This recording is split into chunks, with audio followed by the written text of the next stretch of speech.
ஒரு எமோஷனல் கேரக்டரா கூப்பிடு தீ பார்க்காம அப்படின்னு எல்லாரும் நினைக்கிறாங்க.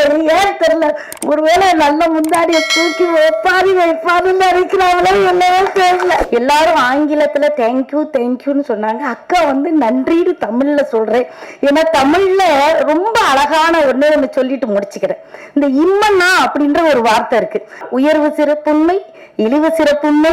எங்கள் வீட்டில் ஜனாதிபதியும் சாப்பிட்டார் அப்படின்னா அது உயர்வு சிறப்புண்மை. எங்கள் வீட்டு நான் செஞ்ச சாப்பாடை என் பையன் சொல்றேன், எங்க அம்மா செஞ்ச சாப்பாட்டை நாயும் திங்காது அப்படின்னா அது இழிவு சிறப்புண்மை. இப்போ நம்ம ஒண்ணு சொன்னா அது இன்னொன்னு கொண்டு வரும். எப்படின்னா, பொருந்தும் நல் மனைக்கூறிய பூவையை பிரிந்தனலோ நீயும் அப்படின்னு ராமர் சுக்ரீவனை பார்த்து கேட்டதா கம்பர் எழுதியிருக்கிறாரு. இந்த நீயும் அப்படின்னா, அப்ப நான் என்னுடைய மனைவியை பிரிந்திருப்பது போல நீயும் பிரிந்திருக்கிறாயா சுக்ரீவா என்பது அதுல அர்த்தம். அதுக்குள்ள அடங்குது. அப்ப ஒன்ன சொன்னா அது ஒன்னு கூட்டிட்டு வரும்.